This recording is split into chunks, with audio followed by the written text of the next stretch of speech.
Charlie. Thank you.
Oh, hello.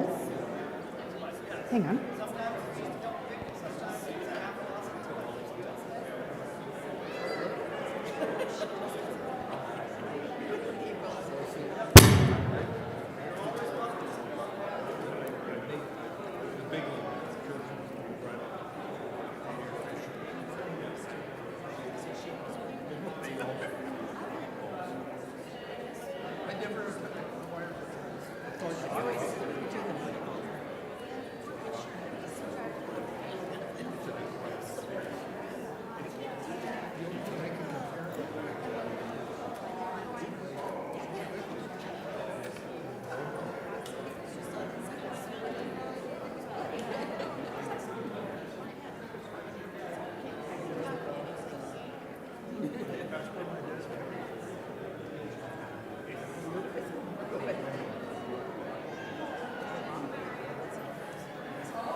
Good morning.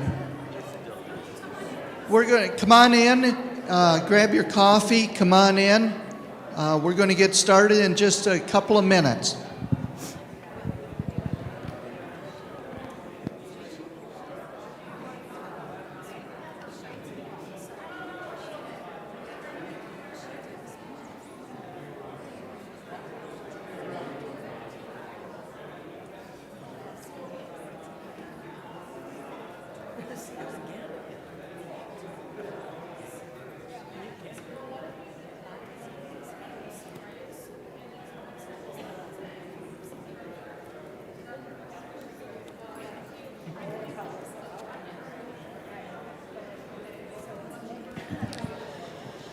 Okay, we're going to get started.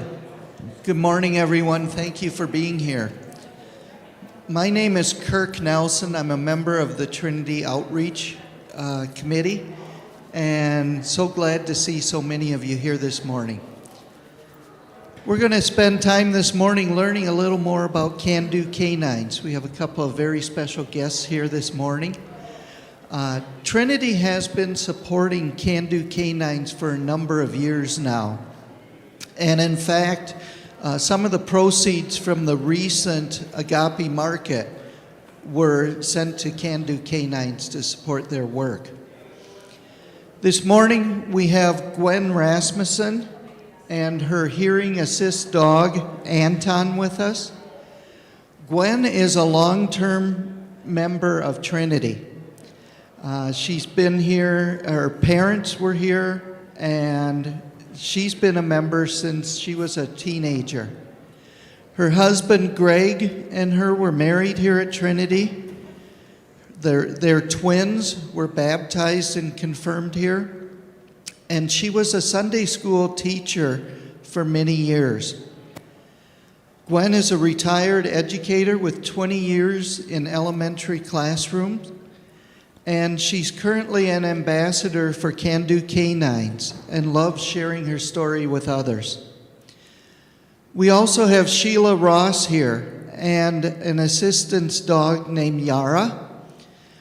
Sheila worked in development at Can Do Canines for 5 years and now serves as a development director. After working for many years at the Orono Foundation for Education and global nonprofits, she has found her perfect cross-section of her personal passion and philanthropy at Can Do Canines. Sheila strongly believes that dogs are magical creatures that make the world a better place. So how many agree with that? Yeah. The greatest joy in her job is sharing the mission of Can Do Canines and watching people respond to the incredible skills a dog can be trained to perform for their human partner. Sheila and her husband John have raised 4 kids in the Orono School District and have been admirers of Trinity Faith Community for many years. At this point, I'm going to turn it over to Sheila. Can you hear me? Here we go. So good morning. I'm so grateful for the opportunity to be here. I've been here before many times, participating in a shift a few years ago and witnessing just the incredible programs you do on Sunday mornings. So thank you for inviting me. Charlie, you're going to advance my slides for me. I don't have a clicker, so we're just going to hope this goes well. But let me tell you a little bit about Can Do Canines, Charlie. So how about just do that?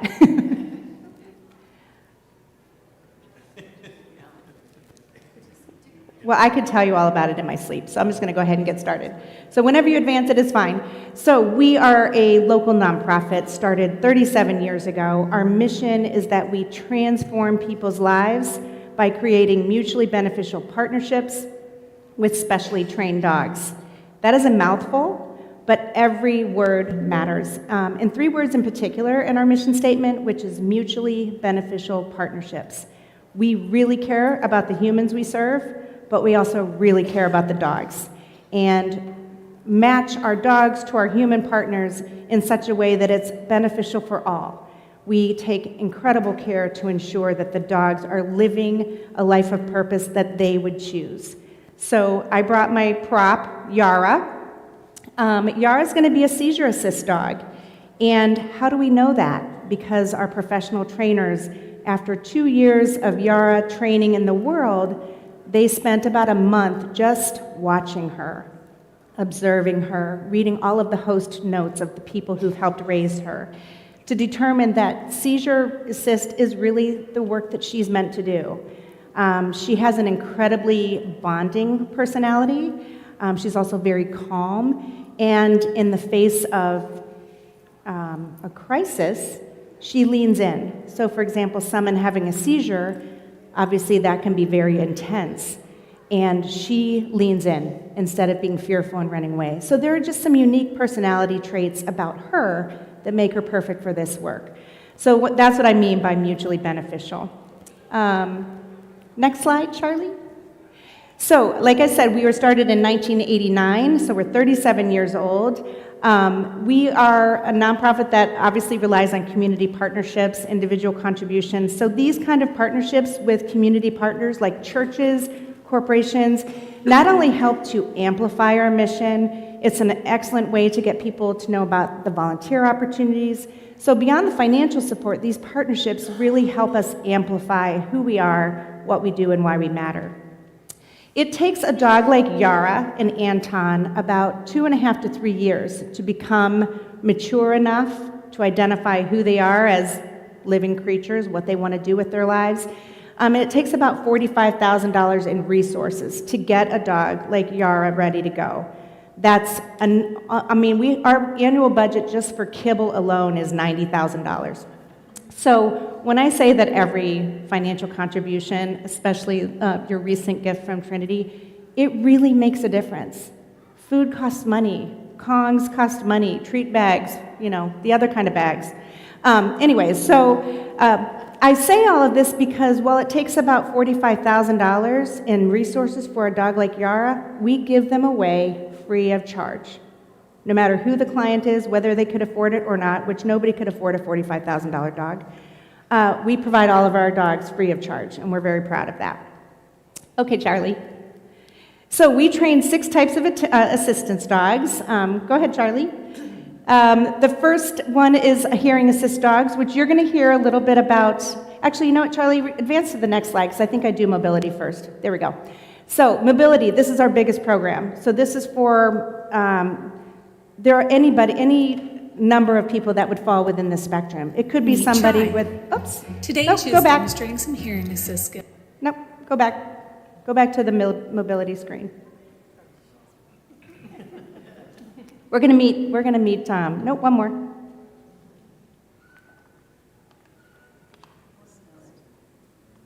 There we go.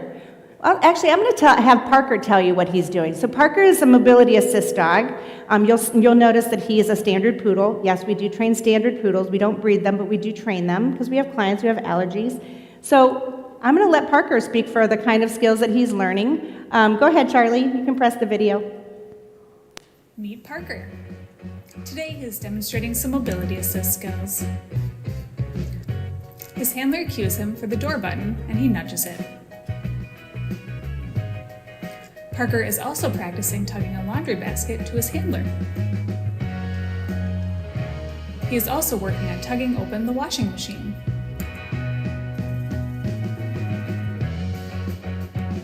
Once it is open, he retrieves the towel for his handler. Good job, Parker.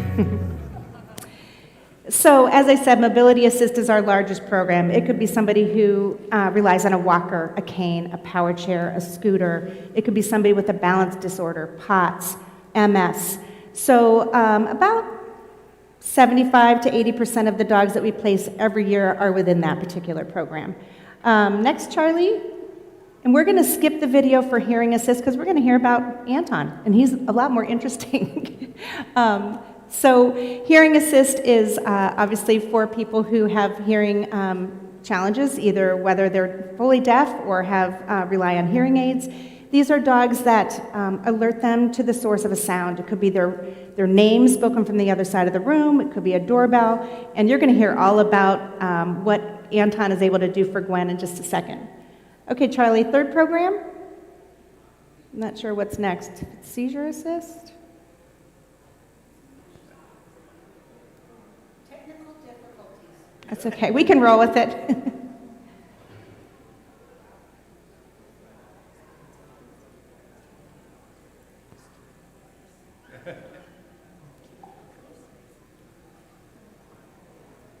Anyway, you get to look at Parker.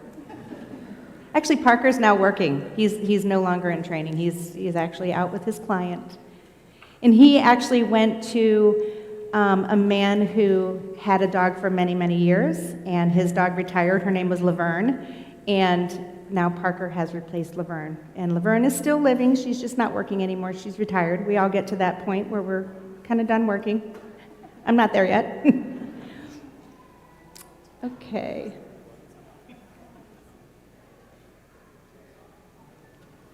Well, I'm just going to keep talking. Anyway, I think Chai was next, and hearing was next. We're going to go with seizure assist, because that's what Yara is. Meet Chai. Okay, Today Chai? she is demonstrating some hearing assist skills. Chai is trained to nudge her handler when their name is called.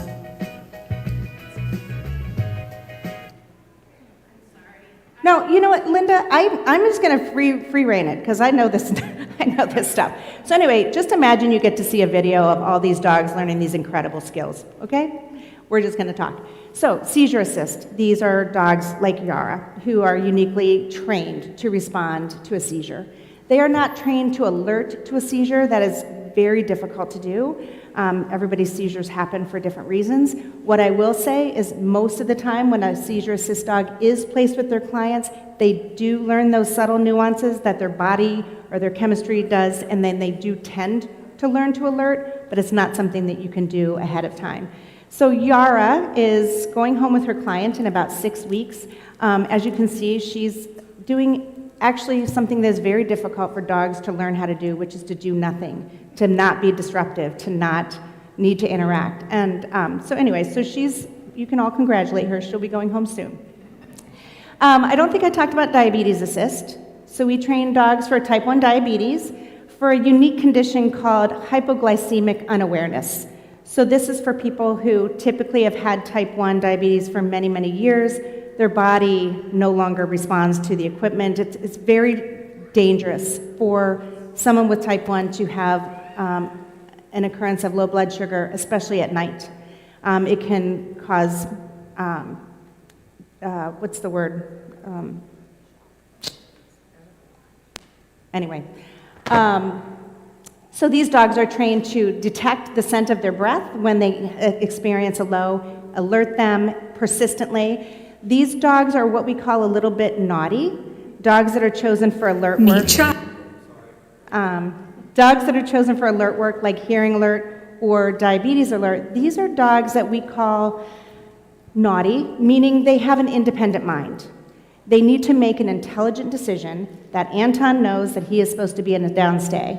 But if somebody were to call, I'm not going to say her name, her name from across the room, he's going to get right into action and say, I know you told me to stay down, but I need to keep you safe, so I'm going to break that rule. That's, again, a very unique personality that not every dog has.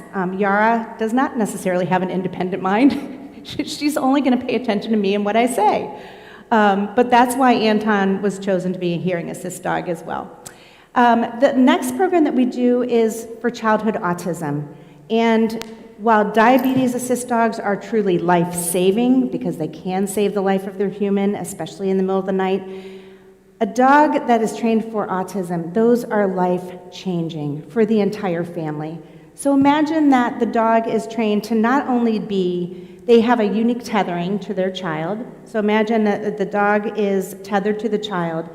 They are trained to anchor in place if the child tends to bolt in public or during overwhelming settings. Those dogs are trained to hold steady and sit down, to just anchor the child until the situation can get under control. They are also trained to interrupt stimming behaviors, to become a social bridge for children who find it difficult to interact with other people.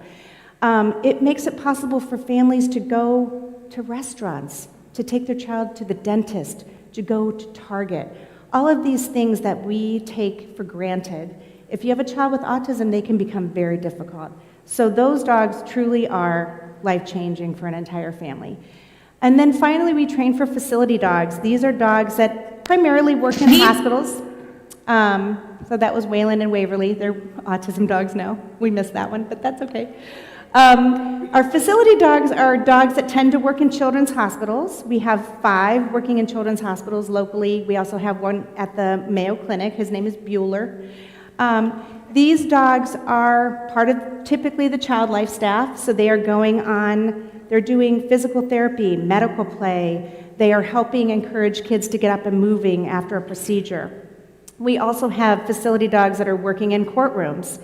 We've placed 2 dogs recently, one in Polk County, one in Anoka County, that are there to help with witness testimony, in particular victims of sexual assault and domestic abuse. So typically these types of dogs are solicitous. They are happy. They will greet anybody. They also tend to be very snuggly, because that's often what's needed in a situation like that. They're trained to actually get up in a hospital bed with a child to provide comfort before and after a procedure. So again, just those subtle nuances about their personality makes them ideal for that kind of work. And then Charlie, we're going to skip the videos, but I think... We got it working now? Okay, so let's go. Why don't we show the video about Bueller? He's working at the Mayo Clinic in a psychiatric ward, and he's working with patients every day. That's Riggs, who works at Minnesota Children's. Is that the one you want? And then Bueller is the little video. There you go. Meet Bueller.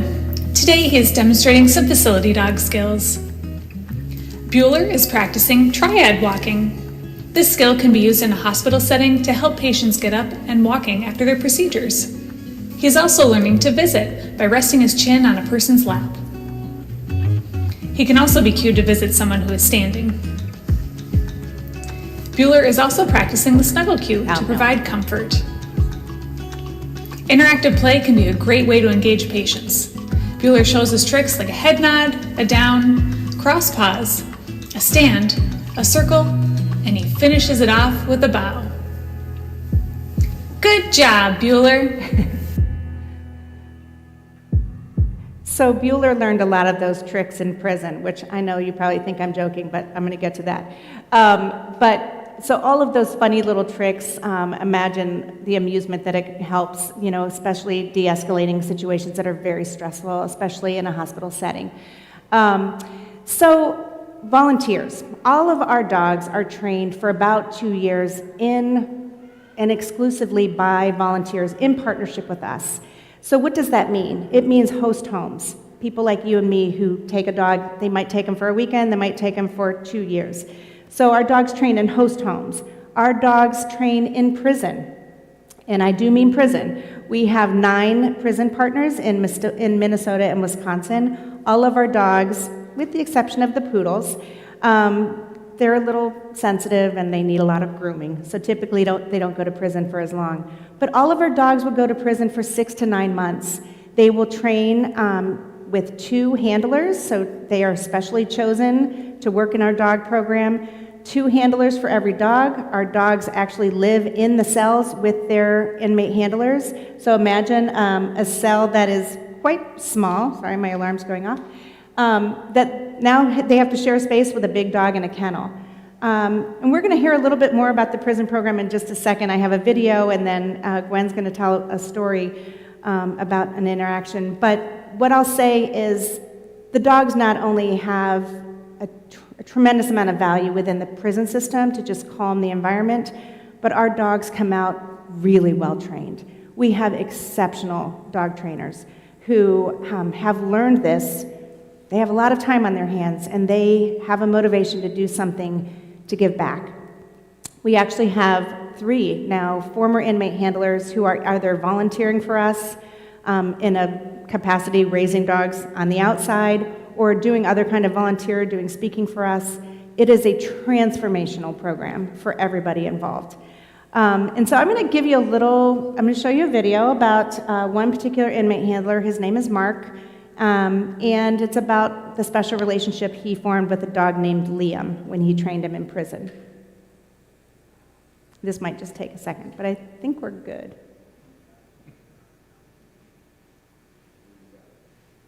This is about 4 minutes long. I hope that's okay. I think it's worth it.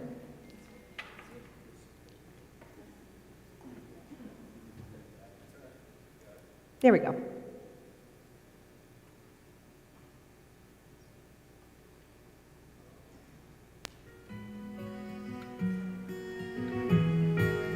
Can Do Canines has partnered with 7 different prisons, and the puppies come and stay for 1 full year, and the inmates are in charge of raising and training those dogs to be service dogs. Yes, good boy, yes. The best part is that they can really put that focus and energy into the dog 24/7. So the beauty of that is the dogs can just move through the training program that much faster and have some more stimulation, and they get lots more belly rubs, lots more cuddle times. We have one inmate handler in particular, Mark, that is an extremely patient and caring dog handler that worked in the program and trained dogs for us. And one of those dogs was Liam. Liam! Come! Yes, good boy! Good job! Our inmate handlers, what they're working towards with these dogs is that they want to get them to graduation. Graduation is all about our volunteers being able to walk up on stage and hand that leash over of the dog they've been raising and hand it over to the client to signify that, the dog's moved on and is now working with their client. And because Mark wasn't able to be there to do that for the ceremony, he ended up writing a letter for Liam for his graduation. Liam, my dear friend. Wow, look at you, partner. The day we always talked about has finally come. You made it. I could not be more proud of you. As you embark on your new adventure of enriching the life of another, I want to thank you for enriching mine along the way, for teaching me to persevere for the sake of someone else when things got tough and I wanted to run, for helping me to consider the bigger picture and not just the one right in front of me, for teaching me that life is much better lived when it's made more about others and less about self, for giving me a clearer picture of loyalty, trust, and unconditional love, for showing me that I have value, that I have something to contribute, and that I am capable for caring for another living being, for never holding a grudge when I made a mistake or wouldn't put peanut butter in your Kong. And last but definitely not least, for giving me a reason to believe in myself and my family a reason to be proud of me. It's absolutely incredible to be part of the prison programs. I get to see these inmates really, truly grow and change, not just in their dog training skills, but in their people skills that they can use when they get out one day. And they get the unconditional love of a dog again. But you've got a job ahead now and a new life to impact. This is what you've prepared for, and I have every confidence in you. Okay, get the brush. Thank you. I have no doubt you'll never work a day in your life, as I know you're going to really love your job. It's simply who you are.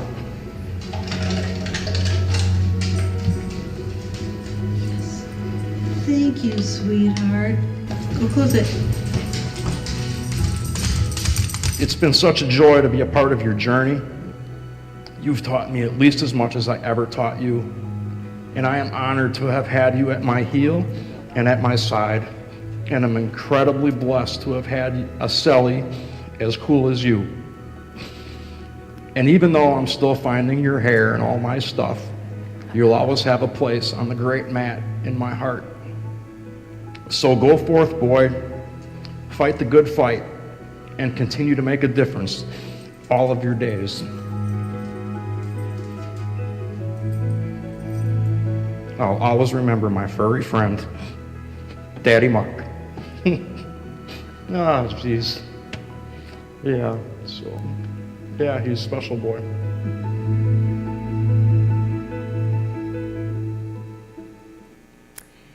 So imagine that story told 253 times. That's how many inmate handlers we had in 2025. We hope to be in 10 or 11 prisons by the end of 2026. So, judging by your reaction, you can imagine this is a very impactful program, and we have incredible dogs because of it. So I want to introduce, of course, you guys all know Gwen, but her hearing assist dog, Anton. Charlie, can we go back to the PowerPoint and go to the slide that says Anton's training journey? Then Gwen will kind of map out, how did Anton become Anton?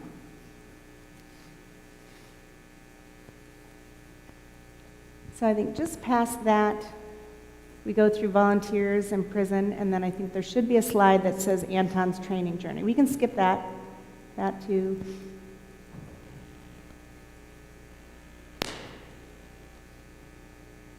Next one. Perfect. There you go. Take it away. Take it away. Am I good? I have a lot of things on my ear. I got my hearing aids. I got this. Good thing I didn't wear my glasses today. I don't think my ear could have handled it. That prison video, I have seen it, I don't know, Sheila, how many times I've seen it, but every time I see that video, I just get so emotional because it speaks to Anton's training journey. It speaks to my experience and the impact that Can Do Canines as an organization is having on so many people. So you're going to hear a story about my opportunity. Sheila, you could probably correct me, but I actually had the chance to go into the prison with Anton and meet his handler. And that doesn't happen very often. So I'm going to share a little bit about that story and the impact it had on me, and also Anton's handler, Pete.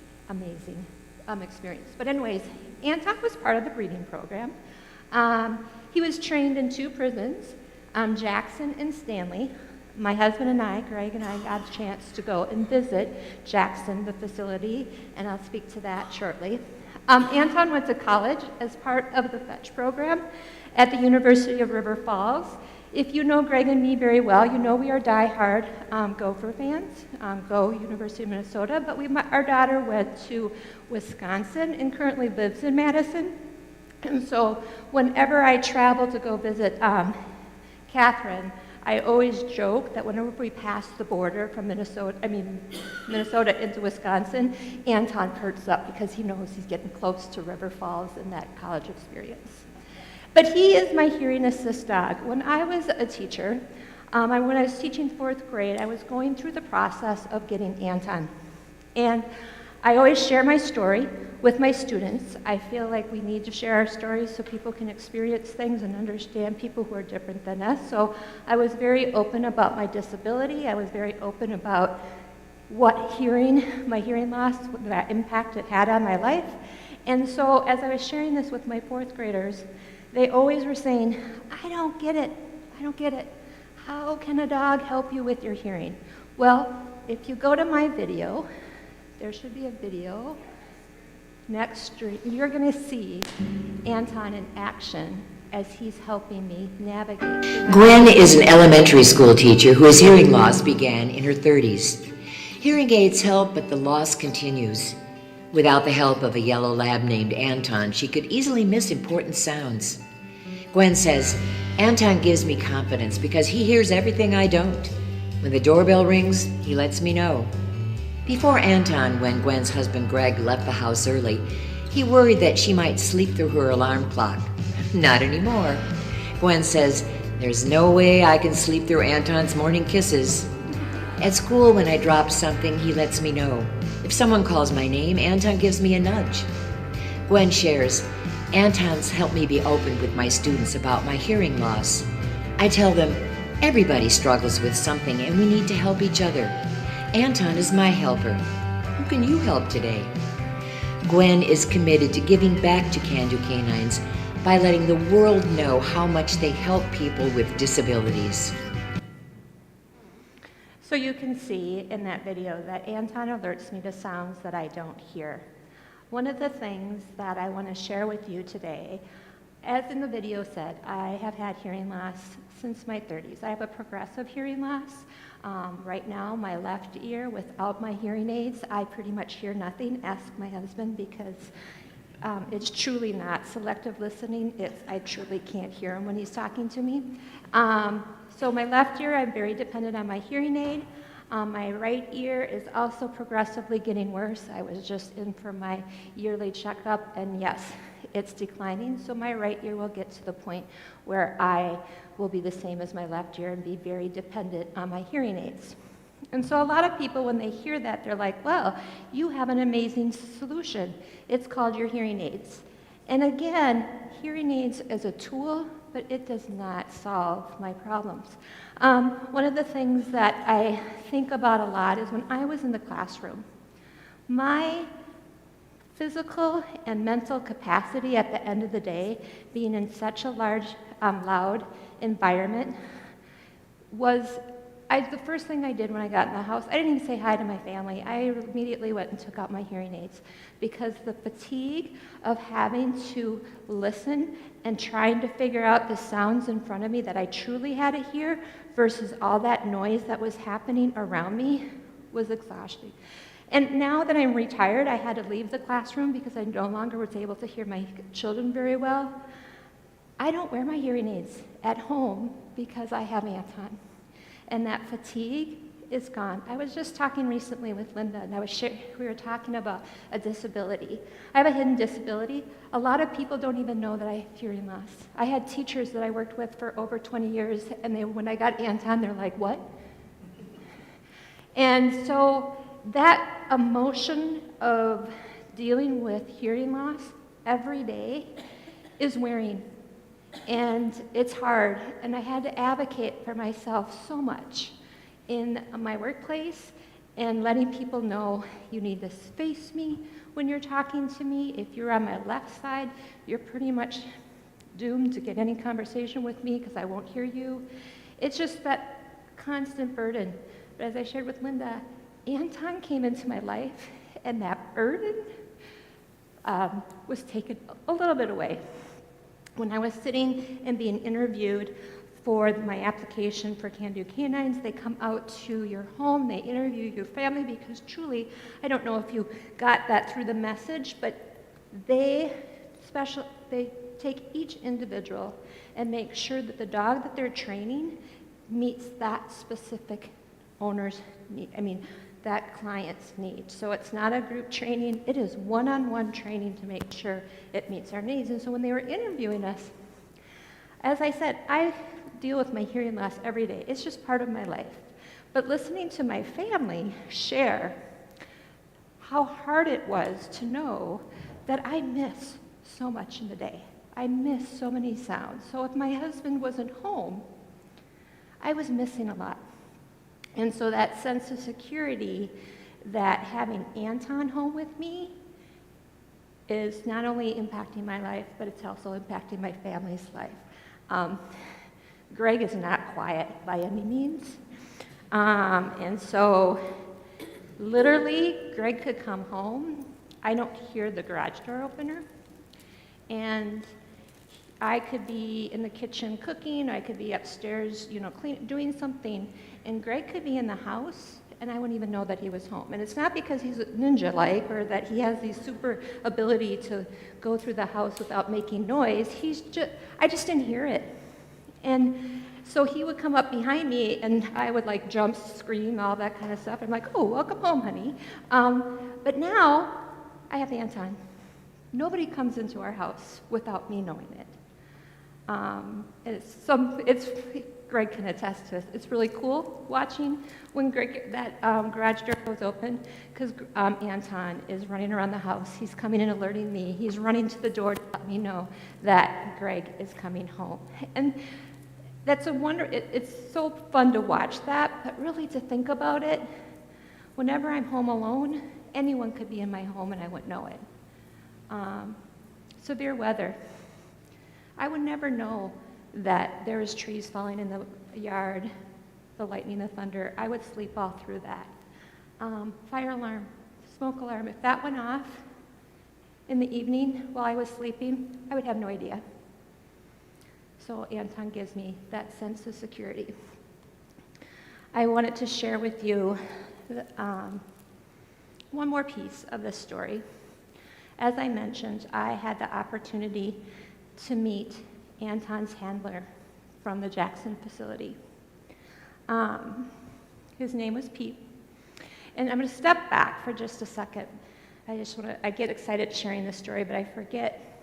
That experience for me, we all tell ourselves a story about what a prison would look like, because we don't have that experience.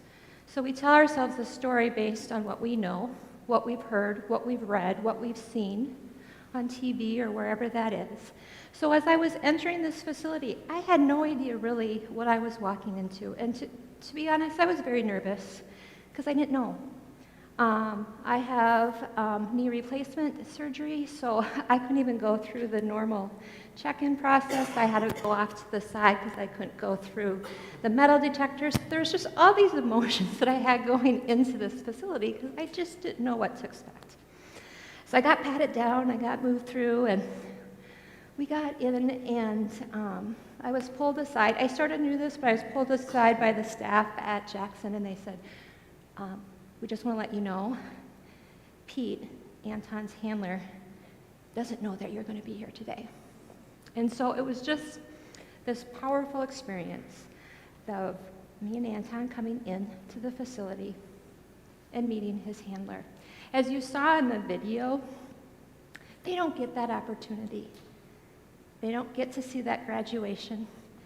And when I was talking to Pete, there were so many things that this man said to me, but one of the things that, I will always hold in my heart is he talked about he is in this community, within this prison. I don't need to know his life story, what brought him there. But within that facility, and being able to partner with Can Do Canines and have this opportunity to train a dog like Anton, gave him purpose. He had love from a dog that he normally would not get in that type of environment. And one of the things he said to me throughout my time there that day, he would say to me, I just want to let the world know about those acts of kindness and how much it impacts people. Those small moments, all that work and training that he put into Anton, he wanted the world to know that he could make a difference, even though he was not part of our community. he was part of that community at Jackson.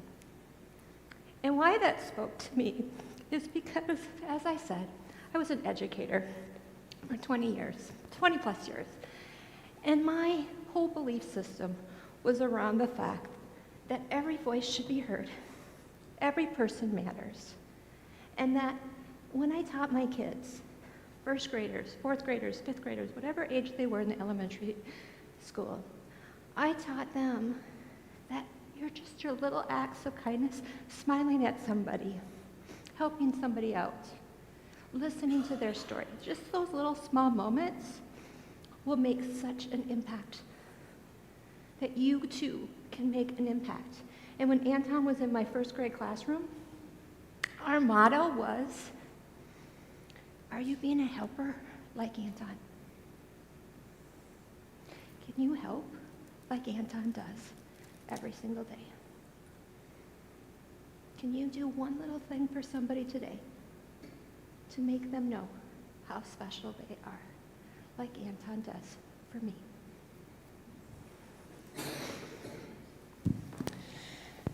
We do have a little bit of time for questions. If anyone has questions, thank you, Gwen Thank you, and Gwen. Sheila, for sharing. Any questions?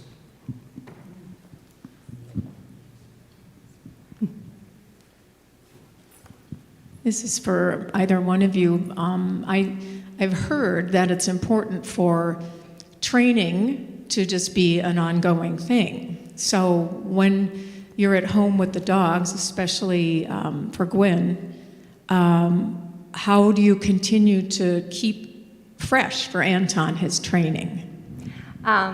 Great question. We train every day. Now that has been, it looks different depending on the circumstance. I was in a first grade classroom, really, I think within the first 2 or 3 weeks of being partnered with Anton, I was bringing him into a first grade classroom with 20 plus students. So during that time, that training was very much about how to live and breathe within the environment of a school. Now that I'm retired and I've gone on disability for my hearing loss since I can no longer teach, every day is some kind of training. Some of it just happens organically because I'm baking and the oven timer goes off. Anton has gotten to the degree that if there's a delivery to our front door, they don't even have to hit the doorbell anymore. He alerts me that somebody's at the door. So all that stuff happens organically, but also on a regular basis, especially recently with the weather being so cold outside and not really wanting to go for my daily walks with Anton. We did a lot of games and training within my space, so it's ongoing because you're rightly so.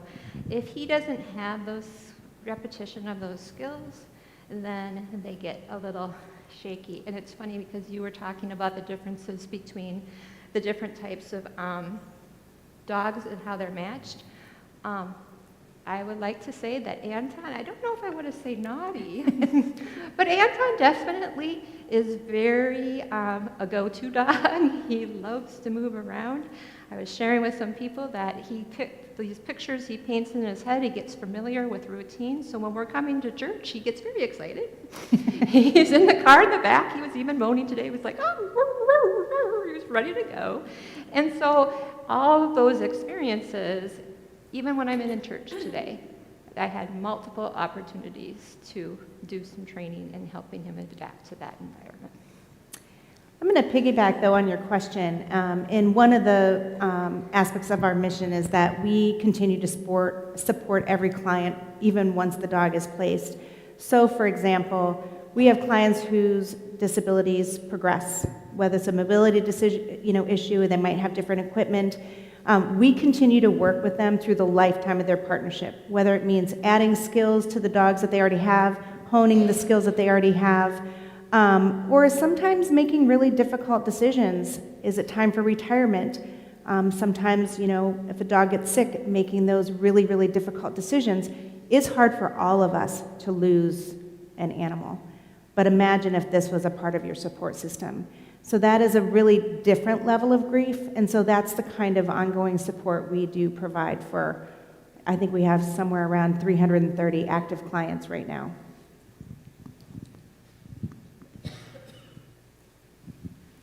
Other questions? Okay. Can you tell us about how the prison inmates learn how to be a trainer? Yes, so we have professional trainers. Our staff trainers go into every prison every week. There's a curriculum. They have about 50 foundational skills that the dogs are expected to master throughout their time. And so our instructors are in every prison every week. So they train the trainers. And then throughout the week, in between our training sessions, they have training sessions themselves. Like even she was talking about Pete, her handler. He's a real leader in the program now. I mean, he's been in prison for quite a while. And so he'll lead additional kind of enrichment training on the weekends.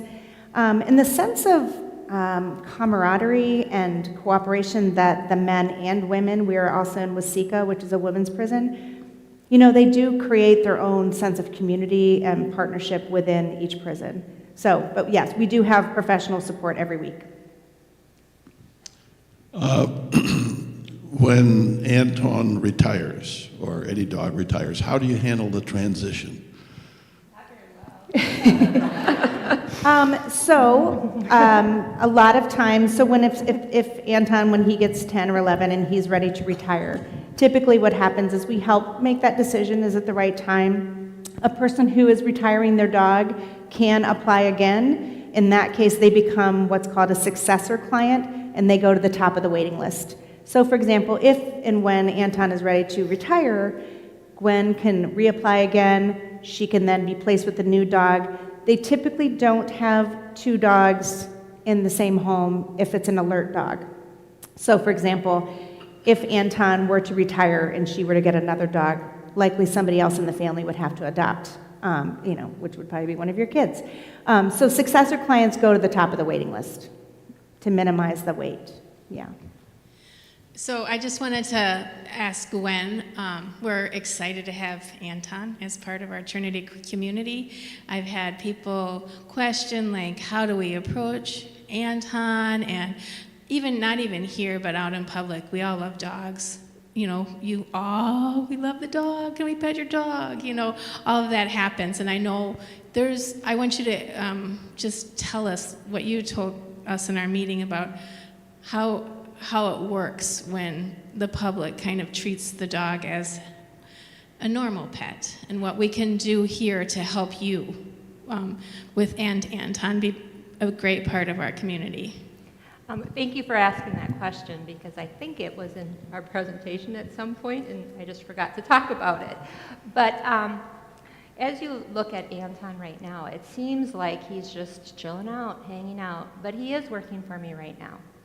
So like those things that we talked about, like in this environment, if I drop something, if someone's called my name and was trying to get my attention, his job, even though he's in this position looking like he's just hanging out, he will jump up and alert me. And so one of the things you have to keep in mind, I always shared this story with my students. I originally said, if you were on the bus, would you throw something at the bus driver? And unfortunately, dealing with 4th and 5th graders, I had some of them nod their head and go, yeah. And I'm like, okay, change the story. If you are on your way to hockey practice or basketball practice with your mom's driving or your dad or caregiver's driving, would you distract them because you would be late? Or you might get in a car accident or something would happen. Would you want to do that? And they're like, well, no, I want to get to practice. Blah, blah. Well, it's the same thing with Anton. If you pet him, if you touch him, that's a distraction. And for him, then he has to re-engage in the work that he needs to do. And that's not like a quick, oh, I can re-engage. It takes a lot of time for him to re-engage and get back to the work that I'm doing. So I know he's an incredible cutie. Love it. He's a dog that he loves people too, but we have to honor the fact that he is working and hands off. Sheila, I always tell stories, but it was funny. I had somebody I was sitting down with who was just meeting Anton for the first time. My husband and I are members at Borough Oaks, and we golf a lot, and they were trying to adapt to having Anton there. And I was sitting at a table and having lunch, and nobody was coming to talk to me. And someone finally said, well, we didn't know what to do. We knew that we were supposed to ignore Anton. I'm like, well, you can still talk to me. You can still give me a hug. And so Anton will continue to do his work. We have time for maybe one more question.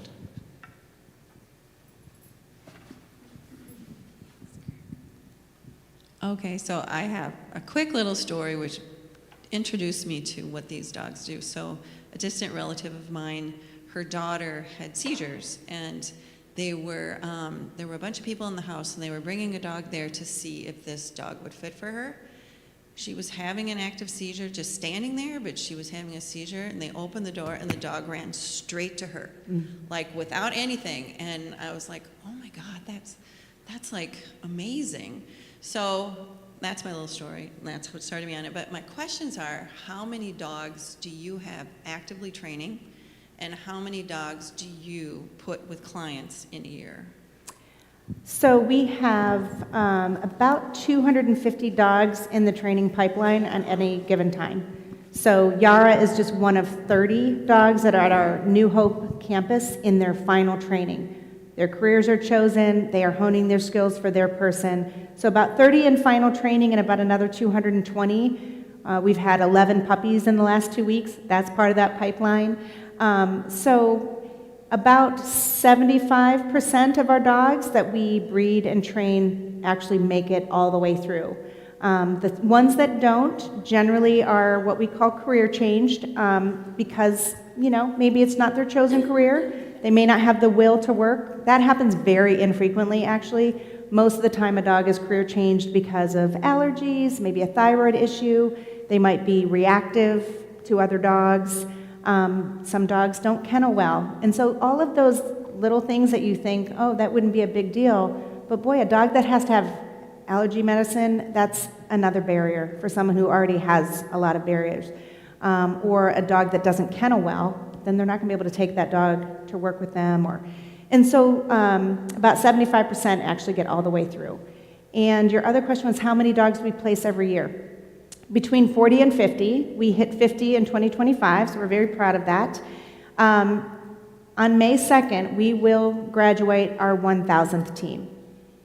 So we have placed, at this point, somewhere around 985 dogs in total in our 37-year history, and we're going to get to Team 1,000 on May 2nd. So 40 to 50. Good. Well, okay. So do the dogs ever not work and get any playtime or anything? Yeah, of course, Anton probably, alert dogs are very different. They always are really working. I'm sure he gets lots of time to be a dog at home. The best way to describe it is right now they're wearing their capes. That's what those little vests are called. When they're in cape, they're in working. And it's a briefcase. It's a tie. It's whatever signifies working for you. So they're working now and they're doing exactly what they're supposed to do. But at home, I'm going to take Yara home with me this afternoon, and she's going to get plenty of time with my dog. So yeah, they get to be dogs. Ways for you to get involved. Obviously, like I said, we're a nonprofit, so I'd be not doing my job if I didn't just tell you the reality of it costs a lot to take these dogs from, babies to this. So any financial support would obviously be appreciated. But beyond that, we want you to share our story. All of us know people with disabilities, but not every person who has a disability knows about us, Can Do Canines. We provide assistance dogs free of charge. Less a $50 application fee. All of that training is done for free, and we're very proud of that. So you can share our story. We obviously need always a lot of volunteers. We have 845 volunteers annually. That is everybody from dog walkers to grooming volunteers to transport drivers to and from prison, host homes, people who sit, people who do prison breaks for 2 weeks as dogs are coming in and out of prison. So there's a number of opportunities to volunteer. I actually found this out not long ago. We actually have a volunteer massage therapist that comes in on, not for us, not for the people, no, our dogs. Our dogs get a massage therapy twice, 2 days a week. So there's just a lot of really unique ways to give back. So I would definitely encourage you to do that. We also have an open house coming up. If you've ever wanted to come and see Can Do Canines, first of all, you can always contact me personally. It's the greatest joy of my life to be able to show people these magical dogs and how they get trained. So that's always, I'm happy to do one-on-ones.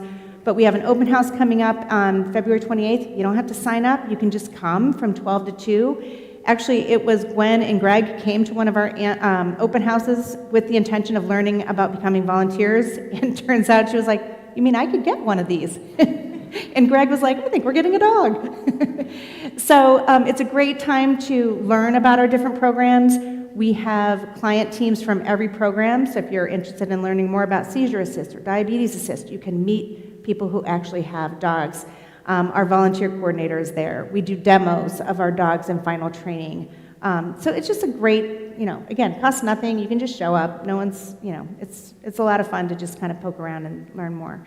We also have our big annual gala coming up. It's called the Fetching Ball. I know we've got really good, we've got good branding. Anyway, the Fetching Ball this year is going to be focused on our facility dogs, our hospital dogs.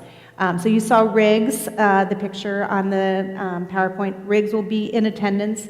We are also having a team from Masonic Children's, Felicia and facility dog Fern, who are going to talk about the impact these dogs have on children every single day.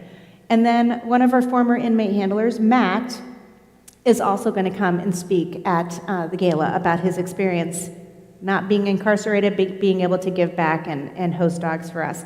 So it's a fabulous event. There will be probably 35 dogs, like working dogs, in the building, and you'll never know they're there because they're doing exactly what they're trained to do. So that's an open invitation for that as well. But please, just share our story, and thank you for inviting us today and letting us, and obviously if you want to sign up for a newsletter, there's information out there to keep track of all of the incredible stories like Gwen's. Please join me in thanking them for being here today. Thank you.